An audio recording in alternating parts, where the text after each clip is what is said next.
है ये 2017 का एम्स का क्वेश्चन है। As shown in the figure, two vertical conducting rails separated by distance 1 metre are placed parallel to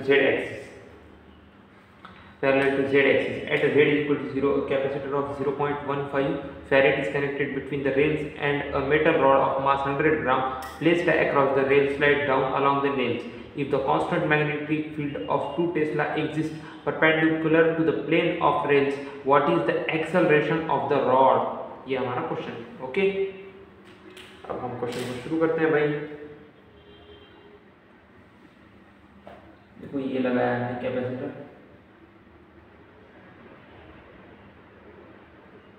और ये दो है रेल्स, इनके बीच का जो डिस्टेंस है वो दिया गया है हमको 1 मीटर, और ये जो रॉड है बीच में जो रखी गई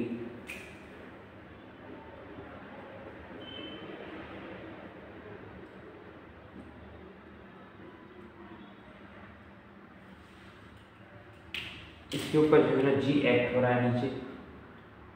ओके, नीचे मूव कर रही है और इसके ऊपर जी एक्ट हो रहा है नीचे की तरफ से। ओके, और परपेंडिकुलर है कि इनसाइड तो है फिर आउटसाइड तो हम इनसाइड पकड़ कर चल रहा है magnetic field perpendicular to the plane मिला। हाँ ओके, इस तरीके से मैग्नेटिक फील्ड है। मैग्नेटिक फील्ड है 2 टेस्ला,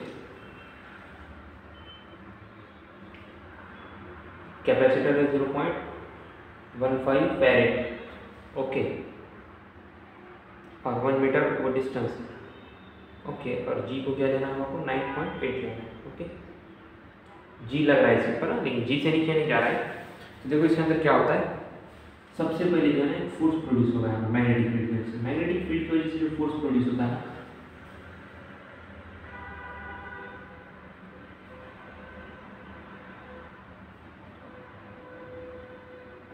अपोज मोशन,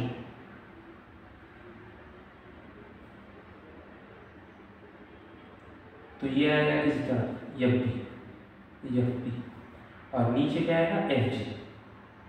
ओके, यानी कि M G.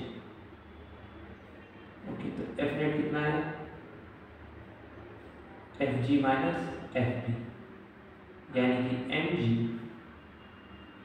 Minus F is equal to M A net. Okay, तो अब चार्ज देखो कितना है।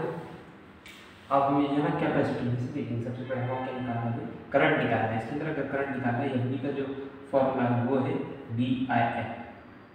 ओके, तो अब हम यहाँ पे करंट निकालना है, इसी पर क्वेश्चन मारना है। तो सबसे पहले करंट निकालने के लिए हम देखेंगे करंट का बेसिक फॉर्मूला लिखते हैं, I equal to D Q by D T, change in charge per minute, change in time. अब देखो हमको चार्ज निकालना है, तो चार्ज क्या होता है क्यू बाई वी, यानी कि E M F is equal to C capacitance. और देखो ये जो वी होगा ये तो मोशनल ईएमएफ होगा, रॉड का जो शीट होगा मोशनल ईएमएफ होगा। ओके, तो यहाँ पर देखो परपेंडिकुलर है सर, तो ये आएगा B L V, because all perpendicular to each other. Okay, तो इस वजह से क्यू क्या हो जाएगा सी बी एल वी, ये आ गया हमारा क्यू। ओके, अब देखो हम क्या करेंगे, इसको पुट करेंगे डी क्यू के साथ।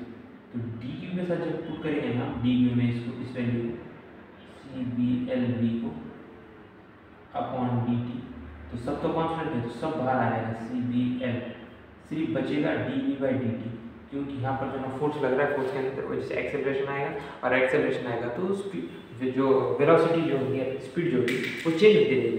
तो इसलिए यहाँ पर C B L and D V by D T. Okay, तो ये आ गया हमारा सी बी एल और ये आ गया एक्सेलरेशन। ओके, अब देखो हम इसके बाद क्या करेंगे, एफ नेट पे जाएंगे। एफ नेट में क्या आ रहा है, M into A is equal to M G minus C B L, नहीं सॉरी, अब मैं निकालना है पर एफ बी। तो एफ बी क्या आएगा, एफ बी आएगा हमारा B into C B L A into L, यानी कि C B square L square A. Okay, तो देखो हमारा फिर इसके बाद और दो चीज़ें इस तरीके से M A is equal to M G minus C B square L square A, M A plus C B square L square A is equal to M G. तो हमारा जो एक्सेलरेशन होगा, एक्सेलरेशन को हम साइड में करेंगे तो बचेगा क्या, M plus C B square L square is equal to M G. तो ए आएगा हमारा M G by M plus C B square L square. Okay, तो ये आने के बाद चलना हमारा यहाँ पर हम वैल्यू पुट कर देंगे। मास कितना है इसका 100 यानी 0.1 kg, 0.1 kg इंटू 10, 9.8 की जगह हम 10 रखते हैं। ओके, ऊपर आएगा हमारा एम कितना है यहाँ पर 0.1 और उसके बाद कैपेसिटेंस 0.15 और फिर अब बी स्क्वायर, बी कितना है हमारा 2 टेस्ला, 2 टेस्ला का स्क्वायर 4 टेस्ला, लेंथ कितनी है 1 मीटर, 1 मीटर का 1, तो ये आएगा हमारा टोटल 1.4 मीटर पर second square. Thanks for watching this video, subscribe to my channel and follow for more videos.